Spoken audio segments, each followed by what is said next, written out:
have to share this because I had a theory about Pulp Fiction. Oh, and by the way, thank you for coming into Alucard Bats. If you're on YouTube, sure, you could give a sub and a like, comment. All of that is cool, but would be even cooler is if you came down to Alucard Bats on Twitch and said hello. That would be even more fun to interact with you live. So come on down, as they said on The Price is Right. Okay, so I I have seen Pulp Fiction, like other movies that are as good as Pulp Fiction, several times. Big Lebowski would be an example of another movie I have seen a million times because it warrants seeing it a million times. Donnie Darko is another movie that I've seen a million times because it warrants seeing it a million times. And Pulp Fiction, I've seen a million times because it warrants seeing a million times. And one of the things that I noticed, a theory that I developed after watching Pulp Fiction for so many times, is I believe that Vincent wanted to kill Marvin. And yeah, there was no speed bump. In some ways, he was gaslighting his friend Jules when he said, "You must have hit a speed bump," because he knew very damn well he didn't hit a speed bump because he wanted to kill Marvin. Do you remember how antagonistic he was to Marvin in the apartment room? He said, "What's the matter? Did it slip your mind? There was a guy with a hand cannon in the bathroom." He was extremely aggressive.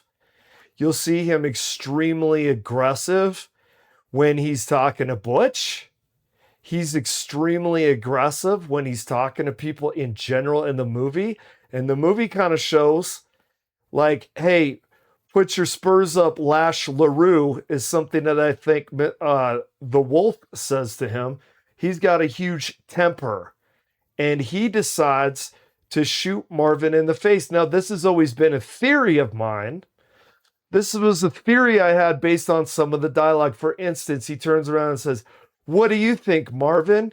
Do you think God came down and stopped the bullets and then shot him?" Meaning, God isn't going to stop bullets. Things happen because there's cause and effect, and I choose to kill Marvin right now. And he was getting so agitated with the circumstance that he, before thinking, shot Marvin in the face, purposeful. Now, I watched this interview this morning, so I want to rewatch it, but I'm pretty sure Samuel L. Jackson indicates here that in the original screenplay, he admitted that he shot Marvin on purpose. Is that what he says? Let's see this again. And to me, that is a crazy revelation. Because the idea is these weird miracles that happen. Vincent almost takes advantage of the situation, of the weirdness, the chaos of the morning, to kill the guy and make it act like, oops, I guess it's just another miracle of the day. He said, "Oh, how'd you like the guy who got your part?" So he remembered me. Okay, I've heard this anecdote before. Okay, if you're curious about what he's talking about in Reservoir Dogs, the guy who's the black dude who's a little bit more heavy set than Samuel Jackson, and a actor that I've never really seen before in a movie before. I don't know his name. He got the role instead of Samuel Jackson, even though Samuel Jackson auditioned. Now, I don't know if one of the reasons that Quentin Tarantino hired Samuel Jackson was because he stood out during the audition, or it's also possible at the time Samuel L. Jackson was in Spike Lee movies. And there are times when Quentin Tarantino appropriates Spike Lee's language from his movies into his own movies before, this is a big before, Spike Lee criticized Quentin Tarantino's use of the N-word in his movies. They had a falling out. I don't think he would any longer appropriate some of the dialogue. But what was it? Samuel Jackson says something when he's a disc jockey in a Spike Lee movie. Is it my name's Pitt and you ain't talking your way out of this shit. Maybe that isn't it. That might not be it. It might be something else. But it was some kind of dialogue that I heard on a Spike Lee movie that was appropriated by Quentin Tarantino because he does like to give people homage. But that was before Spike Lee gave the criticism of him and his movies. So that's what he's talking about there. I don't know if he decided to hire him for it because he liked him in the Spike Lee movies, or if the audition, if he had buyer's regret for hiring the other guy. I'm not sure. He didn't get the script like 2 weeks later, and it came in a little brown bag with some gangsters on the front of it and said, if you show this to anybody, we'll find you and kill you. So, and I read it. I was like, fuck, really? I couldn't believe it. So I just flipped it over and read it again immediately. Okay, if they shoot this movie and let it be what it is right here on the page, it's going to be awesome. But we didn't shoot exactly what was on the page, but we still got through it. For he is true. I wonder exactly what's missing. I don't think I've actually read the exact screenplay before. I think I've read Reservoir Dogs, and I couldn't wait for Inglourious Bastards, and I read Inglourious Bastards before it came out, so I couldn't tell you some differences. A real quick one. The original screenplay of Inglourious Bastards, I was really disappointed they took out two things in particular. One was, remember when Shoshana inherits the movie theater? Well, we actually get to see her trained in the art of running a movie theater by the French lady that adopts her and hides her out. And it is really good. And the other one is when they put black bags over Brad Pitt and the other guy, I think he's called Little Man. Little Man starts crying in the back of the truck, and then he's done, and Brad Pitt says, "Are you done?" And the guy says yes, and he says, "Okay, good, I'm glad you got that out." Or something. I wish they wouldn't have took that out, because it made him seem so cool with his fellow soldier, but it also made him look the most badass out of anything else in the screenplay. It made him look kind and a badass simultaneously. It's really good seeing him. Sorry that they took that out. So I've read Inglourious Bastards. I've read Kill Bill. I've read Reservoir Dogs. I haven't read Pulp Fiction. I wonder what else didn't make the movie. That is an interesting question to ask. His brother's keeper and the finder of lost children. And I will strike down upon thee with great vengeance and furious anger those who yeah, we've seen this. I don't like that they're padding the video with the clips. I mean, we've all seen it before, right? They're kind of padding here. Yeah, we've all seen it. I want to change something. I'll write it, show it to him, and he'll either okay it or say no. I've been allowed to change things, but I don't do it in front of other people. In Pulp Fiction, in the original script. Okay, here we go. Oh, no. Okay, this is an interesting change, though, as well. When he opens it, I shoot Honey Bunny off the bar, and then I shoot his ass and kill him. Now, this was in the context of changes, but I don't think he denotes that he was the one that changed that. Is this a work of editing, or is he saying that he changed that? John shot the kid in the back seat in the throat. Okay, this is where he's going to say there was some kind of Vincent admission. And then he finally blows his head off in the back seat. It's all because, he was pissed because he didn't tell us about the kid in the bathroom. Okay, you see that? It was all about how he was pissed that the guy didn't talk about the guy with the hand cannon in the bathroom. You see, what is that? See, not the so he shot him in the throat first because he was pissed? I thought the idea was it was an accident. He shot him in the throat, and then he's like gurgling blood, and then he decides to shoot him in the head. So I know that it was John Travolta's idea. It was John Travolta's idea to make it where he just shot him in the head first. Was it also his idea not to admit that he killed him? But Samuel Jackson, he denoted it right there.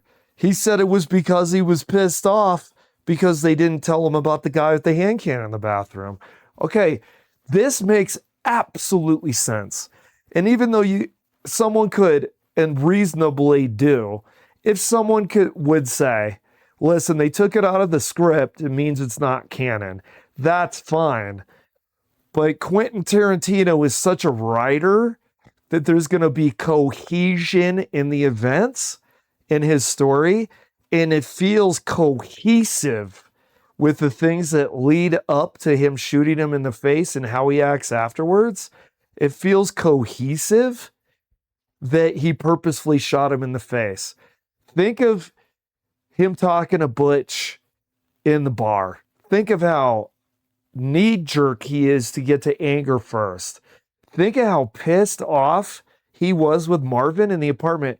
He even gets down, not on his knees, but he squats down so he can look eye to eye, and he's looking him narrowly in the eye and say, what's the matter?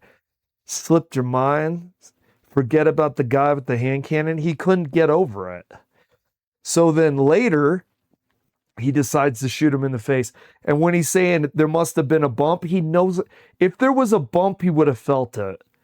And Jules said there was no bump.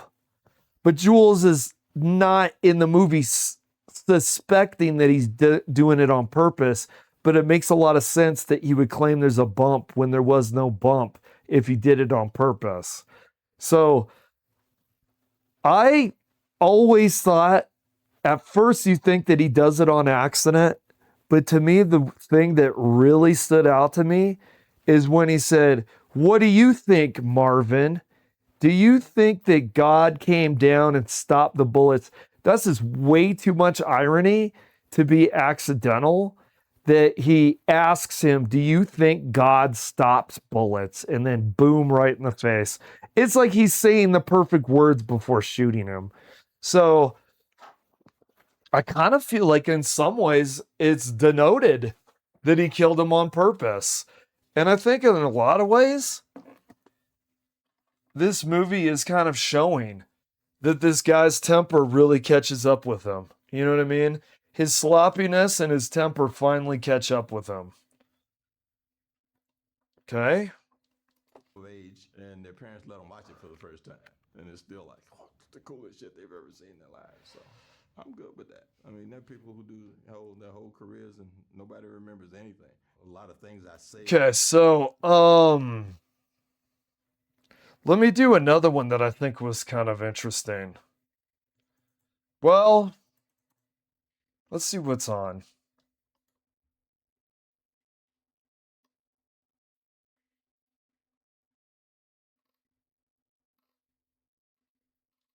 Let's watch this for a minute. This seems interesting. Why? We don't have to cut. Are they throwing us out?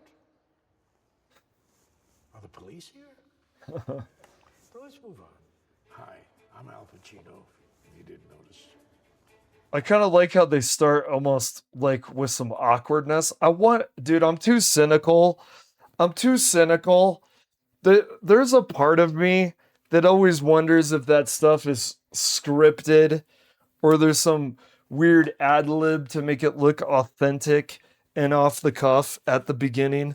Like when Samuel Jackson just now was asking the people who watches this, and it makes it act like it's authentic and off the record.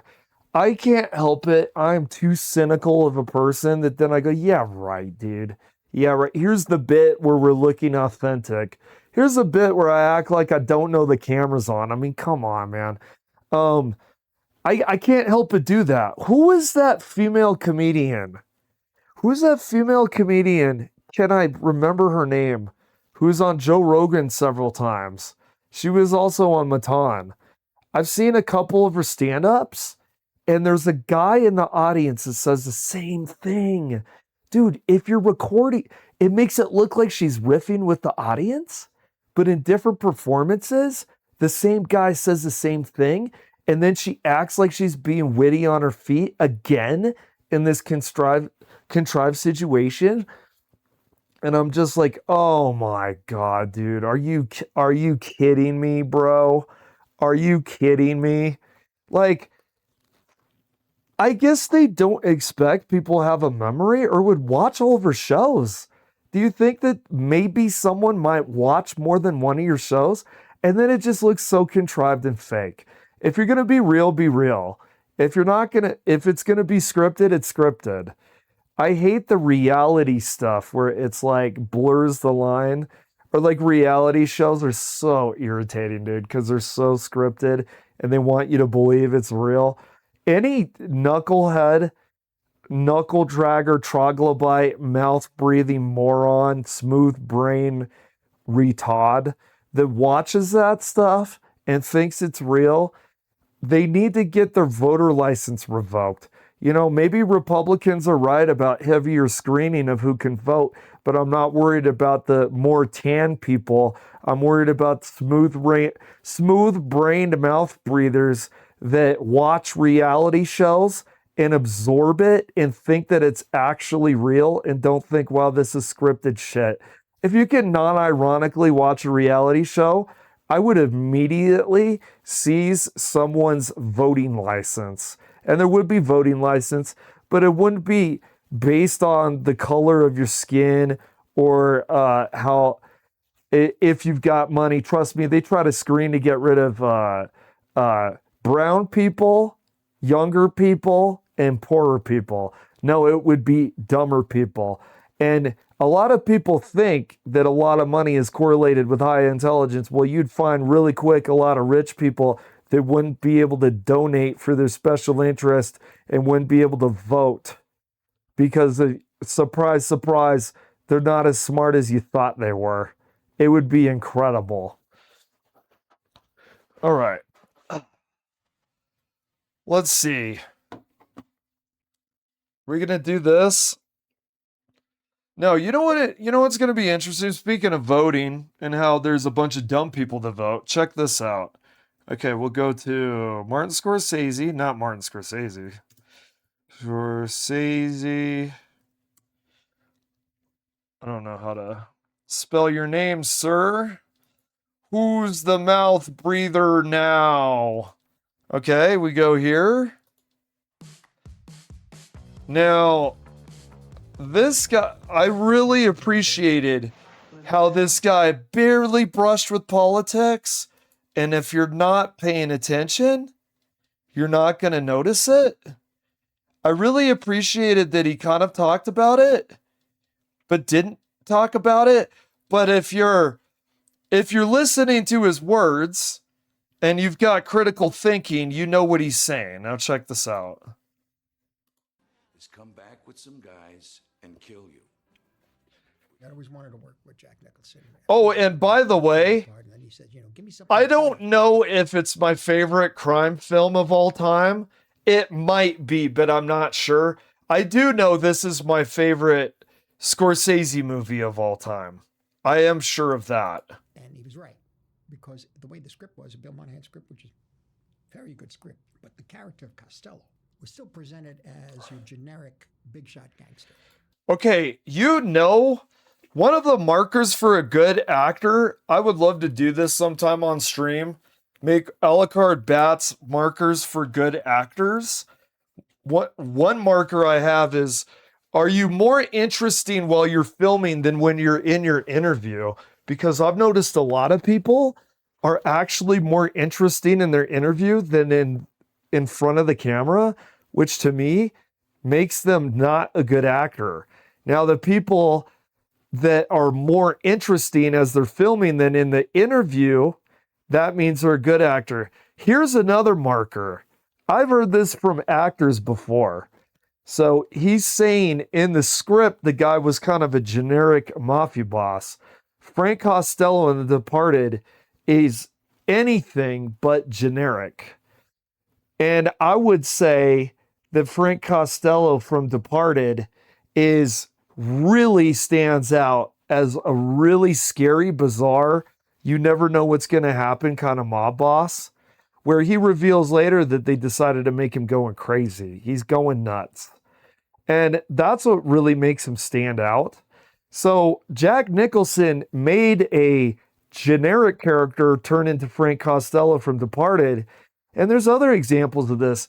I'm not the hugest Pirates of the Caribbean fan. I I find that type of movie to be kind of yawn worthy, just for me personally, but I understand. I do respect people that like it. I don't know if I can respect people that like reality television, but I do respect people that enjoy Pirates of the Caribbean. And Captain Jack Sparrow is one of the most iconic characters ever created on screen. One of the most iconic ever. According to his co-actors, his scene partners, that he was just a generic pirate in the script. It's like, that's a marker of a good actor. He made an iconic, rememberable character, and so did Jack Nicholson, out of a generic character. And like, to me, that's a marker of a good actor. So I was not aware that Frank Costello was generic in the script.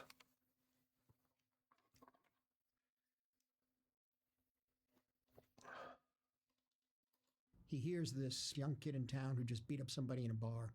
He calls him in, checks him out, and then he says, "Come and talk to me." Because he looks at him and says, "Maybe I can use this kid." We've seen that scene many times in westerns, in gangster films, because it's very truthful. That's what happens. You could do it in I business. think he says it towards the end. An atmosphere of fear that I saw around that area that was what I wanted to capture in Departed. Worse than that, these guys were all informers on each other. And it's true. In a world where everyone is informing on each other, and complain about the guy as well, he's out of his mind, and he's overdoing. No, that's in effect what it would be like. You're completely under his control, and he's out of his mind. And that's what I feel the world is like right now. He's in total control and he's out of his mind. And I think that's what the world is like now. Let's give this guy some credit. Think about it for a minute. I know what he's saying. You know what he's saying. But do you like that there's actually some subtlety in the discourse with politics? We are so not in the age of any subtlety at all.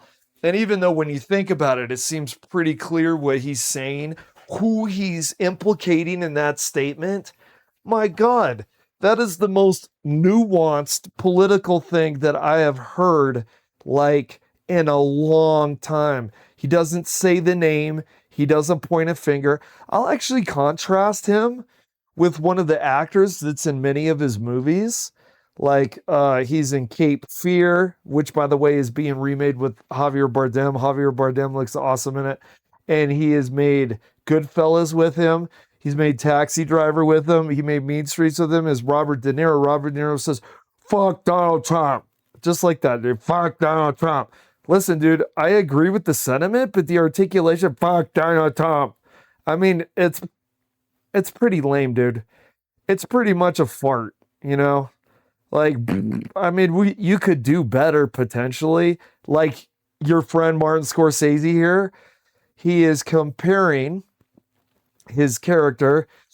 The first word that came to mind was iconic. I think that he's a genius character, but I don't think he's iconic though, is he? The movie is for film enthusiasts that really like Martin Scorsese, but I don't think Frank Costello is. I don't think that it's iconic. I think that it's extraordinary. Okay, so his extraordinary character, Frank Costello, being compared to Trump because of the craziness and the power.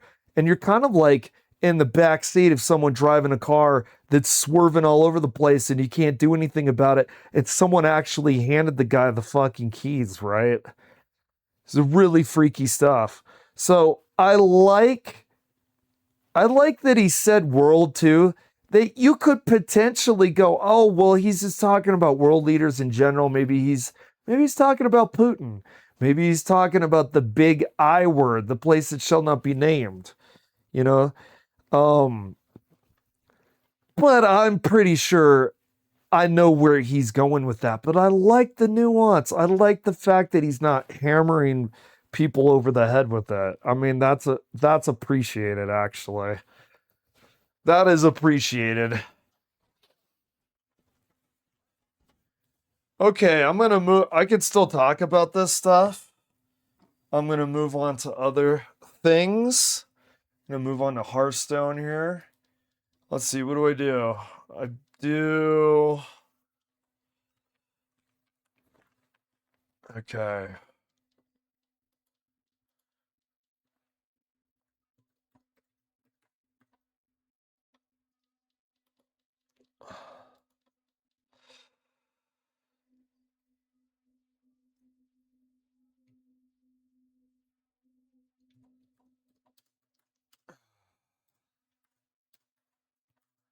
Okay. Let's do that.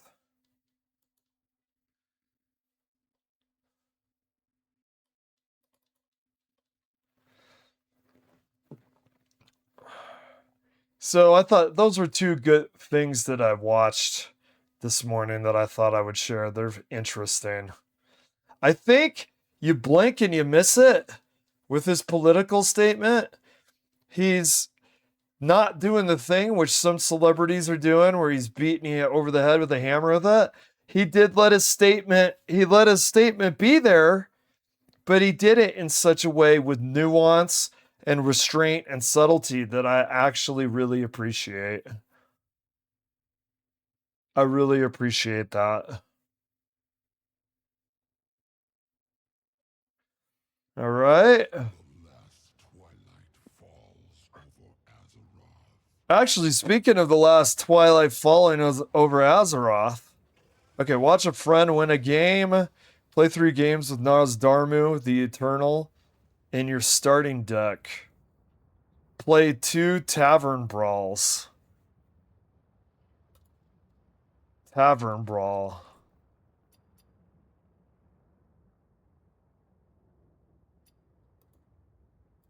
Okay. What is this? Is this it? Okay, we'll play 2 of these. I don't want to fall behind with the XP on here. Okay.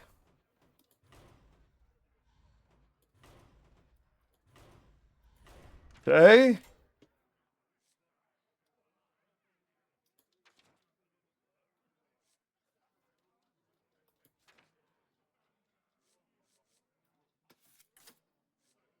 Okay.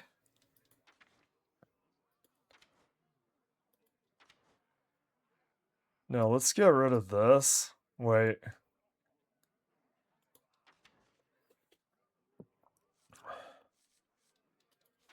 Let's do. Yeah. Let's do this.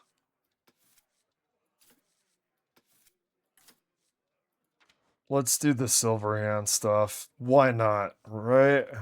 Here, let's not do this. Let's do it with Bubble Pally.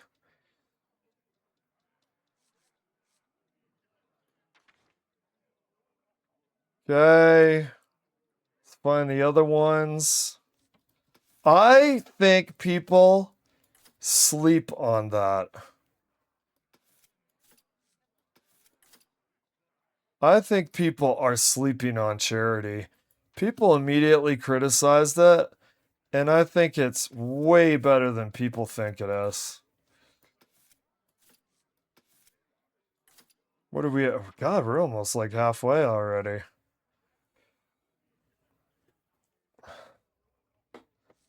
Dude. Very nice.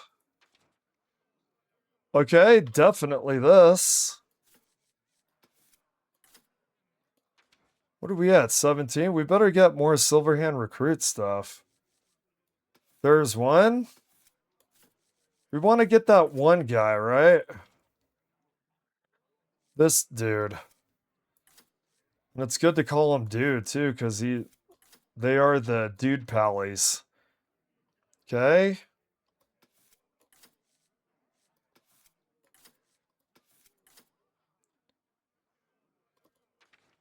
Okay. These are dude. How far does this go back?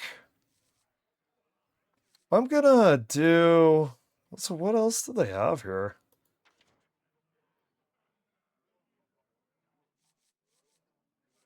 let's do... Just for shits and giggles. He's not the best.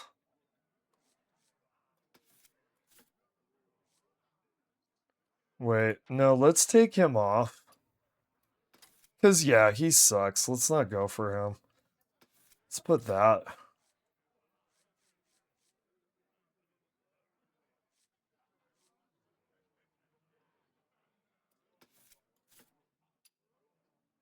Okay. All right, let's do this. I've never done Tavern Brawl, but we'll get some experience doing this before we play the normal Hearthstone. I want to make sure on the Battle Pass I don't fall too far behind here.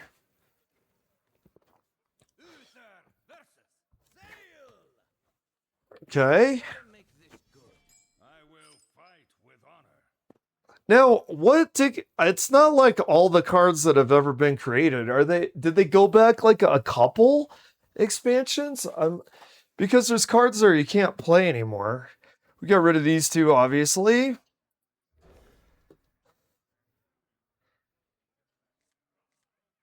Okay. That's actually really, really good, actually. That's actually super good. The more I'm thinking about it, the more I like this.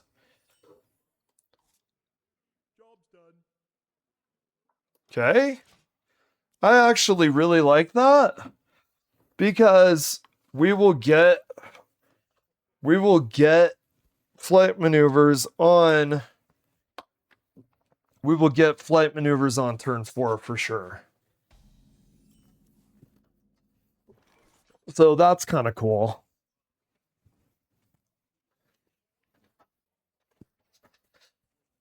I like the idea of getting it on turn 4. I have like a build. I have a deck where I make sure I get it on turn 4. Okay. And then Nosdarmu. Yeah, buddy. Nosdarmu on turn 5. That's what I'm talking about. I like that idea. Nosdarmu on turn 5 after. Now, granted, now listen, before I do this, I understand you don't know exactly what people are going to do to counter what you're doing. You can't really predict. You might have to be flexible. Actually, I need to keep that in mind. One time I was not flexible with Nosdarmu and it bit me in the ass badly. Okay.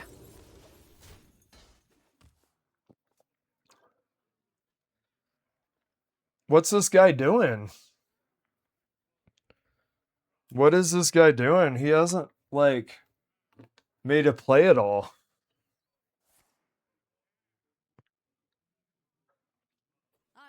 What you doing there, pal?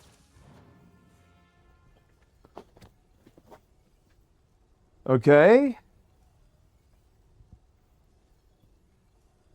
I feel like this dude is easy. Now, I learned something new. I don't know if everybody knows this. Maybe I was the only guy in the room that didn't know this, but I learned this recently. It's unintuitive, so I was surprised. The ranking is not the MMR. So maybe I'm feeling what my MMR is not now because I don't get what the hell's going on with this guy. Or I'm sure it's me. It has to not know what's going on with Tavern Pass or Tavern Brawl. Because basically I'm doing this so for the experience. Okay, we do boom, boom, shit.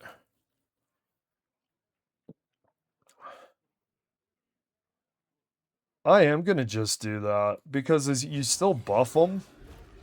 And I know that I would get more value. I know I would get more value if I save the shield. But honestly, let's just get this shit on the board and really get aggressive. I mean, I'm not going to save the shields because they already have shields. I mean, more winning is more winning. I'm not going to not flood the board with more buffs and more shields because I have two people with shields. And if he doesn't do any, okay, he pops the bubble. Okay.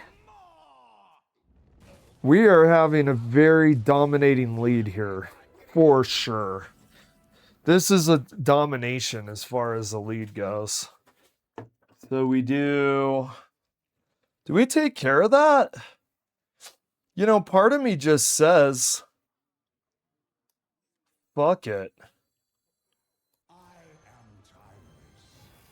You know, we could kill it and pop a shield. Yeah, because Nazdarmu will. Yeah. We'll do it. We'll do it. So he doesn't get the buff like the other people, but we were able to get that other person off the board. Man, we are destroying this guy, dude. This must be an MMR issue or something. This must be an MMR issue because this guy seems incredibly bad, and I'm used to people being a lot better than this. Did my MMR climb higher than I thought? Because that was bad, man. I mean, that was bad. I mean, we weren't even getting started there, dude, honestly. Do you get one of those every time you play one?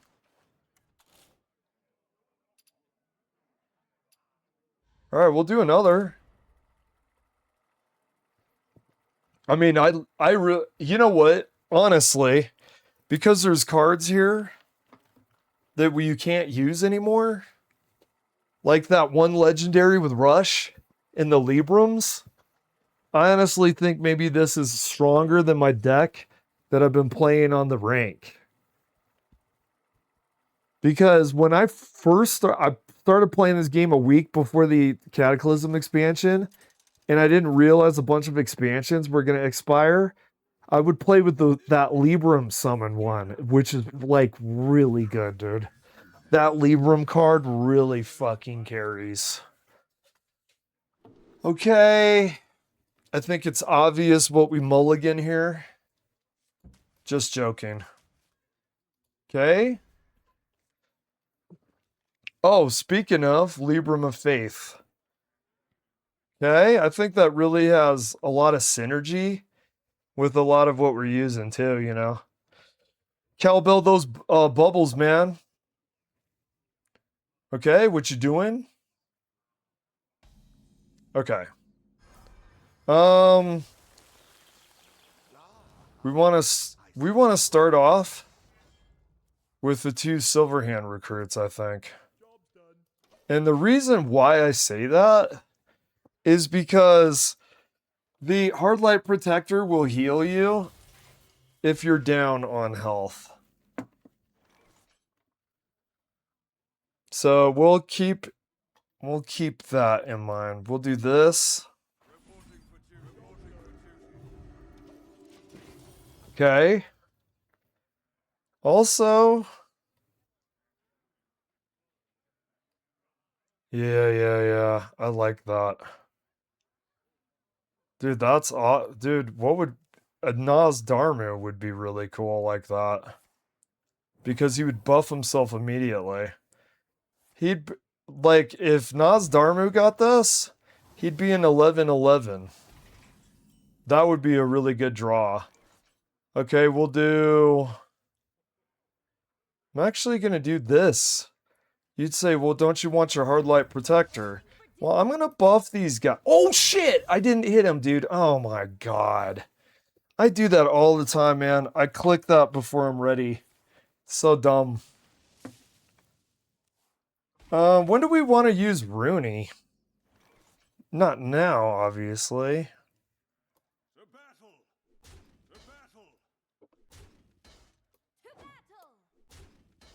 Okay. We're still gonna wait on Hardlight. Well, nah, fuck it. We're gonna get aggressive. And we do get the shield. What is going on with these dudes? What is going on with these dudes? Is this no MMR or something?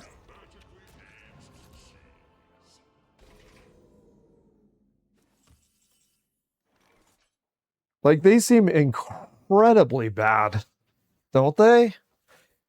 I think maybe it's the MMR that we got. Because these guys seem incredibly bad. Let's do Rooney now. And here's why I say that. Wait, no. No, we do this now. Because we want that buff now. Let's start doing damage to this guy.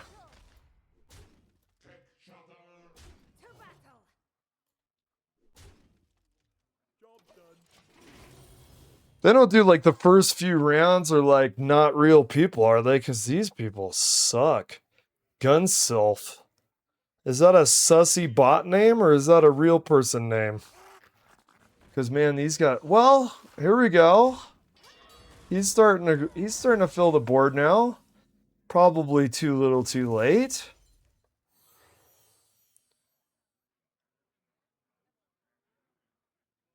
Jeez, man, you're getting destroyed, son. You're gonna get destroyed. The battle.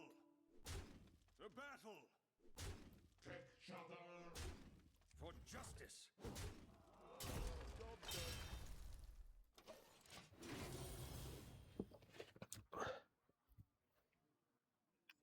And you know what's funny? If he ends up popping a lot of these shields, we could always just do Divine Shield on everybody again. Let's see what the end of this looks like. Let's see what the end of this looks like.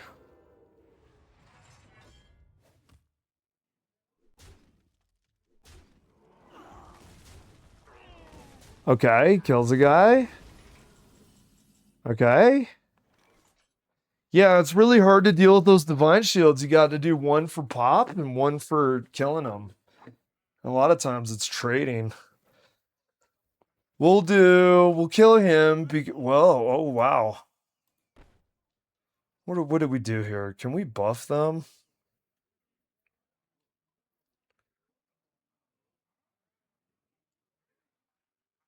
We're gonna do this.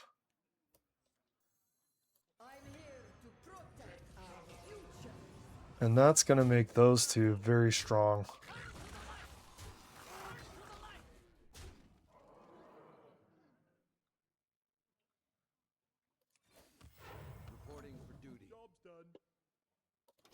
Okay. Now we'll get those buffed in a second. We're going to, dude, it would be so cool if we got a Nosdarmu with that big buff. That would be so cool. Now this guy is starting to try to climb out of the hole here, but I don't know. He's doing stuff.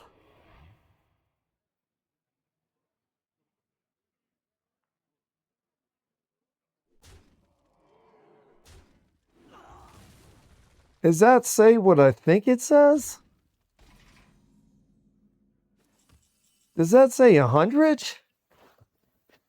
Does that shit say 100, man? What the fuck is this? The fuck is this piece of shit?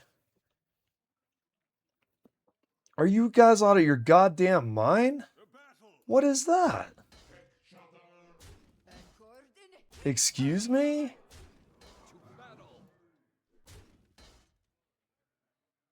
Fucking excuse me, dude. We'll do that. Oh my god. Hell yeah, brother. Fucking hell yeah. Dude, I said it, man. Oh, fuck yeah. I don't give a shit about your goddamn 100 armor, brother. I do not care. We do not care about your 100 armor. Oh my god. If we put another Nosdarmu out there, dude? No way. Yeah, you want to kill him, don't you? Do you got Torch? Oh. Oh, Sag. Sad.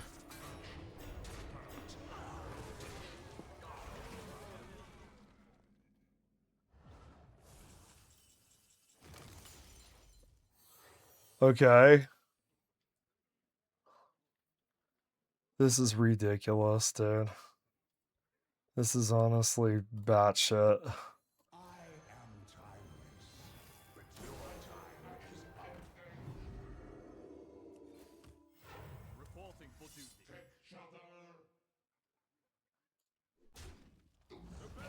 Oh, I should have got the shields. Oops.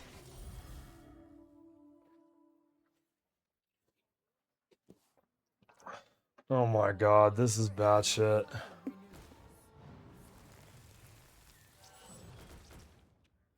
Alright, dude, I'm not gonna do this for the next half day.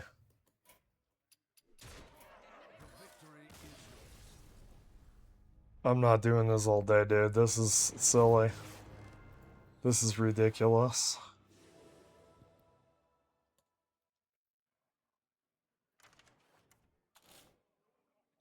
Okay.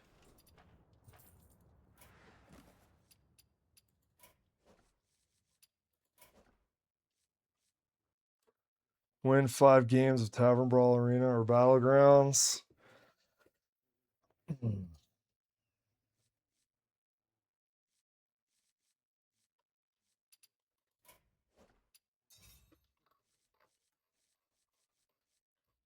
That was ridiculous.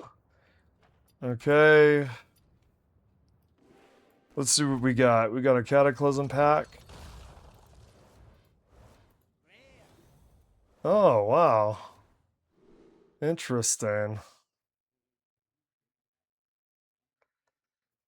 All right. Okay, let's do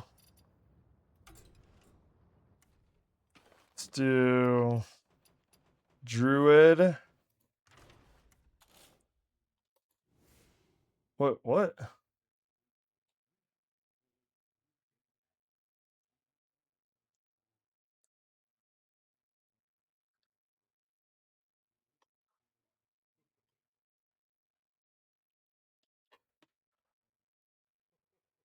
All right.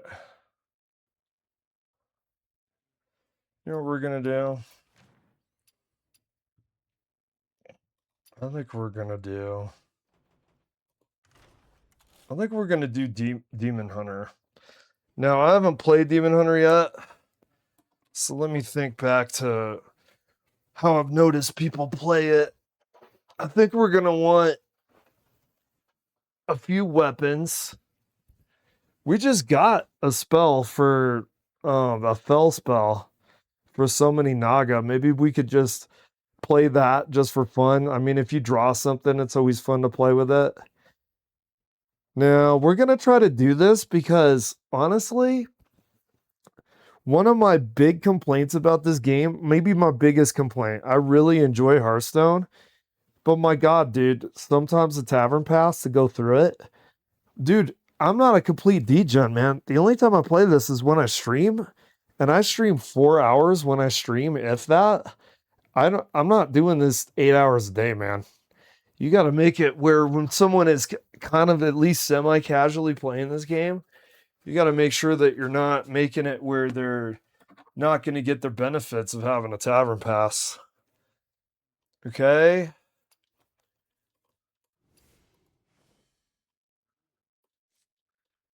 What? Okay, let's get rid of all this.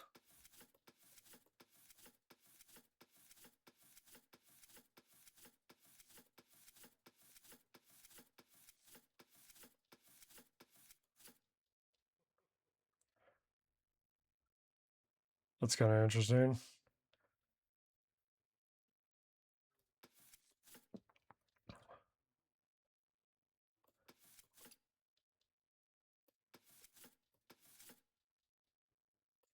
Okay. All right.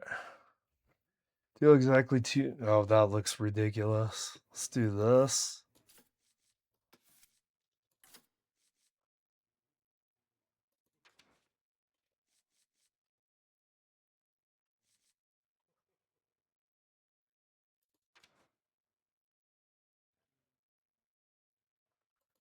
All right.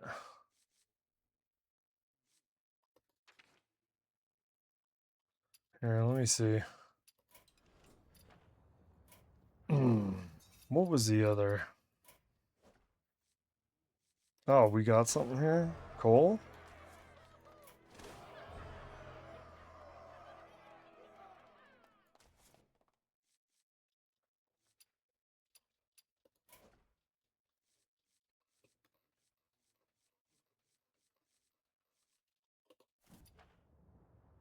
Oh, nice.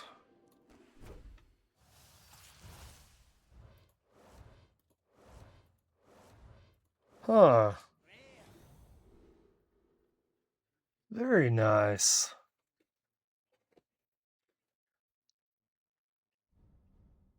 I wonder if any of these would work well with ley lines.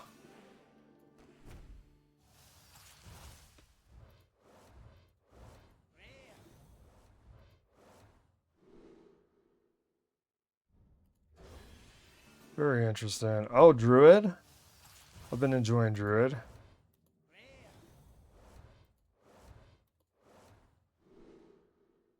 Very nice. All right.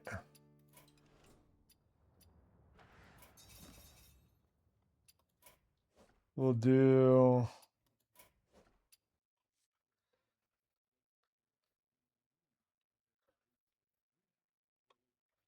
Play 3 games with Nosdarmu the Eternal in your starting deck.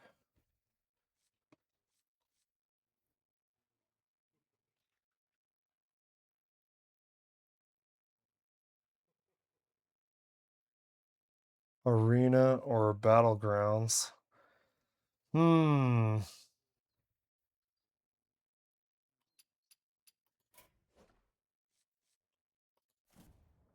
Okay, we do...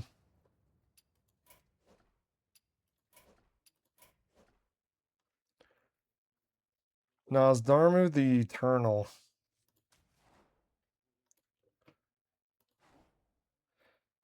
Do we have him?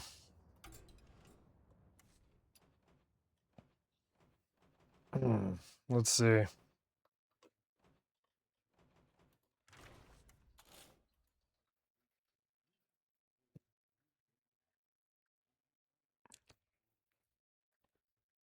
I spelling that correctly? Shit. Oh, there we go. Let's see. Nas Dormu. Hmm.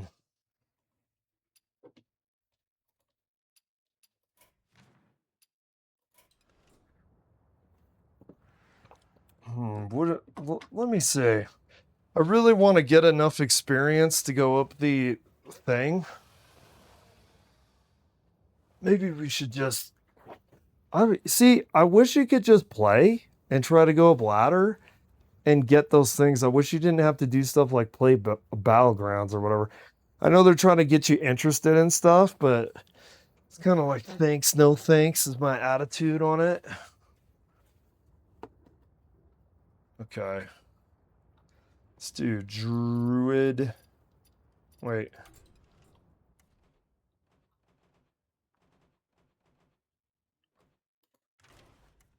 Okay. And then what was I gonna do? Yeah. Let's take one off. Which one? No, not that. Let's take one off. No. Yeah, because we got two. Okay. And then we're gonna do... What I was thinking is I think the Hourglass Inspector would be really good with all these eggs. Okay, where you at, buddy?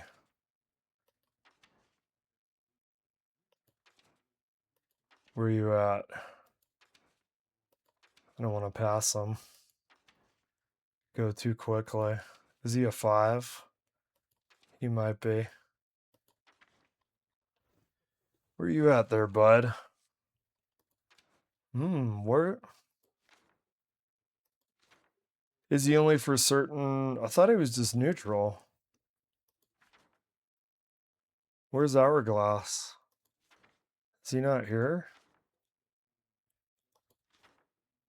There he is. Okay, there we go.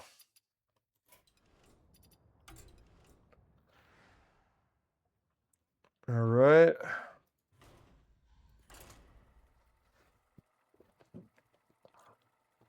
I mean, sometimes I wish they would just give you a certain amount of XP for playing. And it didn't have to be a thing where you have to do certain quests, like you have to play Battlegrounds or you have to do this or that. Because honestly, wouldn't it be a lot more fun to just play the way you want and then be given experience? I don't like the feeling of being determined what I have to do to get the experience. I'd rather just play the way that I want to play. Okay. That looks good. I don't need to mulligan anything here. In fact, I might use that pretty quickly. Yeah. We'll do it on turn 2. We'll buff them on turn. There, dude. Actually, I don't know if. Oh. No, I don't think we do buff him on turn 2. We let him. Oh, we should play him first, but then we don't have anything there. Maybe I'll try. I'll try to see if I could get the Hourglass Attendant. I'll try to see if I can get him played before the Twilight Egg, so he can buff it to attack. Or hold on. Do I just use the Twilight and then use the other card? You know what? We're going to do that. We're going to do this. Wait, is he going to do face or is he going to try to break the eggs? Let's see what he does here. He does break the egg. Okay. I want to wait on that buff spell. I want to wait on that. Okay.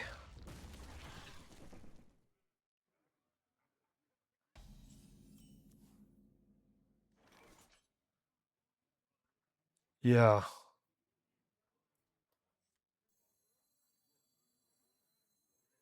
We'll do this. 2. That's much better.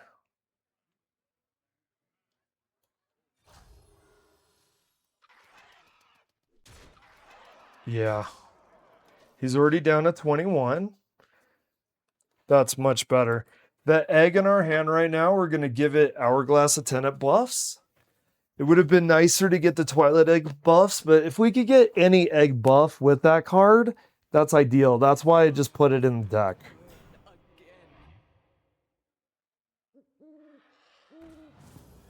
All right.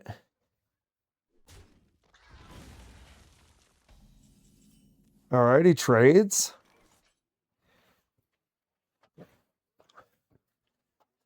All right, what do we do here? Let's get this out now.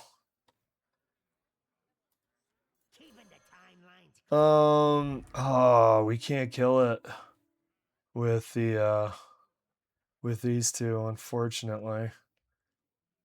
That's too bad.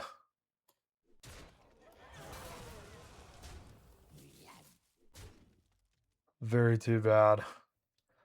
Okay, that and this are going to get buffs, which is nice. So now we're going to have an egg that can attack. I've noticed with Druid, it's fun to get a bunch of eggs.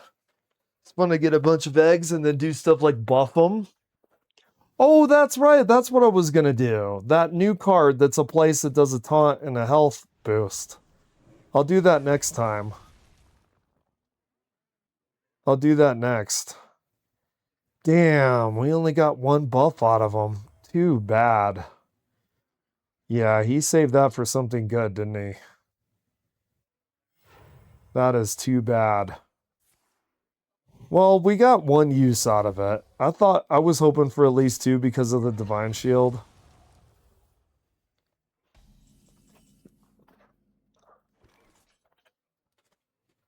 But, you know, better than a sharp stick in the eye. Okay, we do... Okay, we hold on to that. We hold on to that for a little bit. We hold on to that for a little bit. We want Treants to die.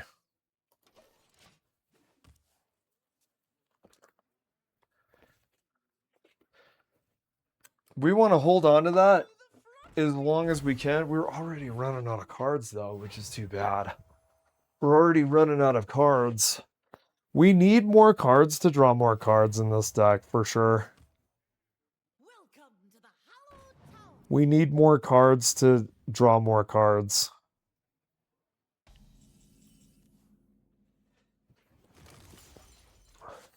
Because we're going to have to, like... Oh, that's fucking perfect, bro. And I don't care about the other one. Give your minions... Yes. Yes.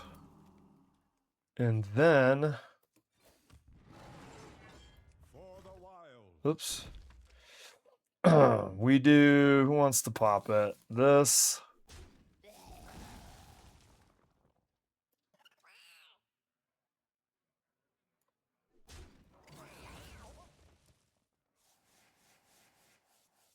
Okay. We kill these Treants. Then when the Treant dies, then we can start doing this. Because 2/2/2s aren't shit. If we can let them... Like, if they kill 8 Treants, it might be game ending. So we want them to kill as many Treants as possible before we do it. We might... If they kill all these... Yeah. We might use it.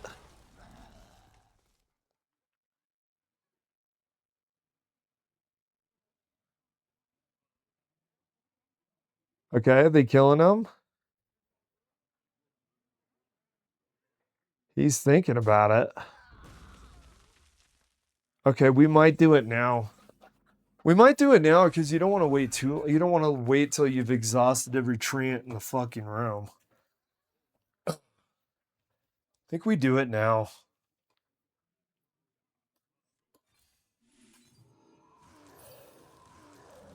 Yeah, that's fine. That's good.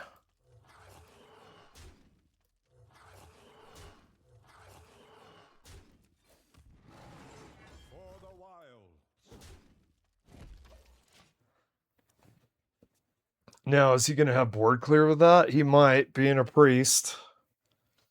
2 6s, 2 6 6s is good, but I mean, I could see a board clear coming pretty soon. Really? I'm not seeing a board clear. That's not a ton either. Well, he drew cards though. He drew cards.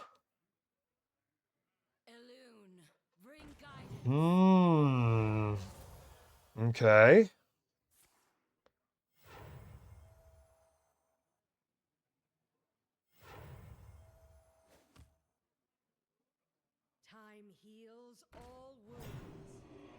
Okay, I mean, you got something going on there. All right, we do...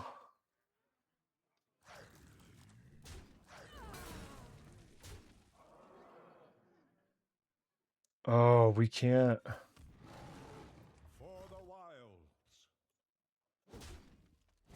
Unfortunate. We can't force trades there.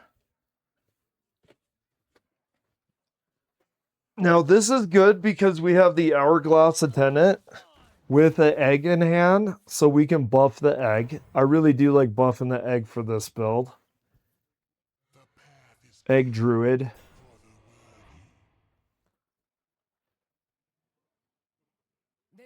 All right, let's see what he does here.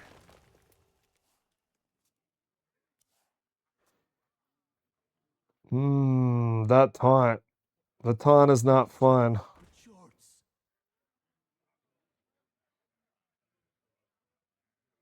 Really?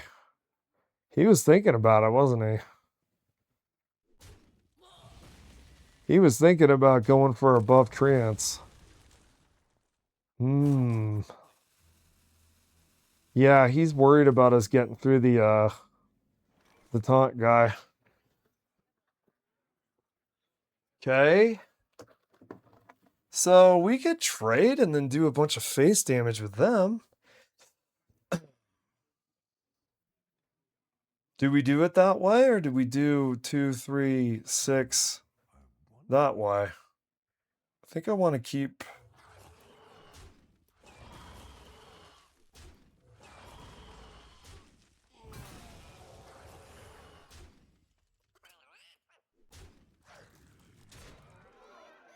Keeping the timelines clean.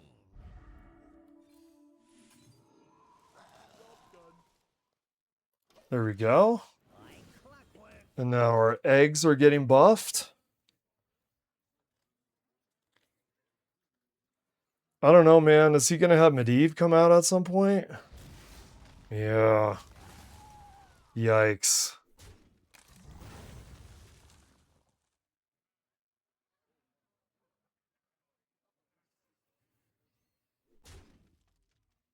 Okay, he wants a trade.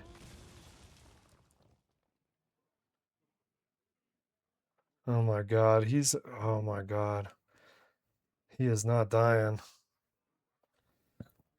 That's Druid versus Priest, right? You build those huge boards and he just expunges them. Seems about right to me. The glade is suffering.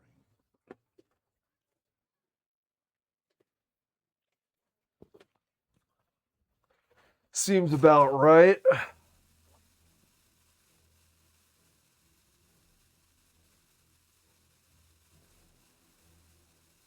My readings are off the charts. Okay. Hmm. Well, that's about worthless right now.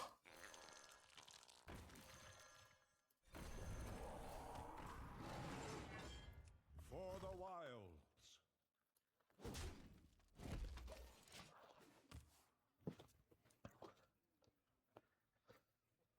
I wish we had some of those eggs out earlier. It would make his AoEs make us more sticky on the board. We have one egg there that's going to do damage to everybody on the board. It's too bad those buff 6/6s couldn't get to him because it would be over. His taunt went a long way there.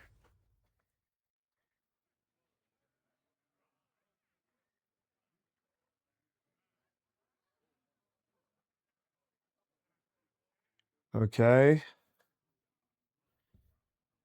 Let's see what he's doing here. I'm actually, the longer you let Priest go, the more dangerous it is. Who knows what this guy has in his hand at this point?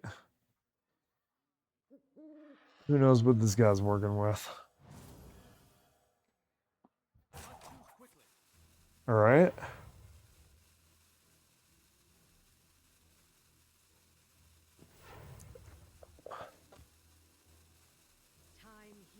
Yeah, this isn't looking good, is it? Oh, and he's healing. He is healing.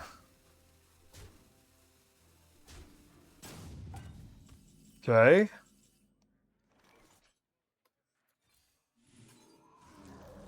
2 10/10s. That is very good, dude. Tell me he has no more board clears, brother. Tell me he has no more board clears. Shit, there he goes. There we go. Minion with taunt. Shit. Well played. Shit. Well played. For the wilds. A minion with taunt is in the way. Shit. Dude, if we could get through. Okay. Oh.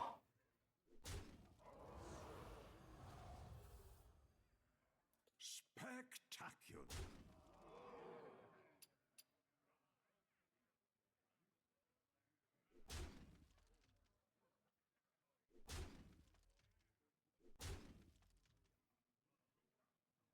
Man. Priest is, dude, a lot of people, man, talk about how Priest isn't good. I don't know, dude. If you give them time, now maybe you shut him down with something super aggressive, yeah. Like some kind of like paladin flight maneuvers cheese where you kill him on turn 4 or 5, yeah. All right.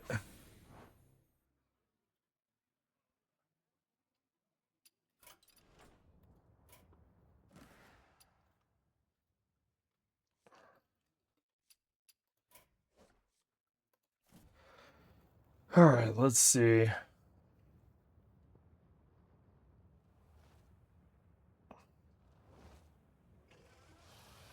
All right. Well, I'm going to end stream. I usually do it in the morning. All right, thanks for coming in.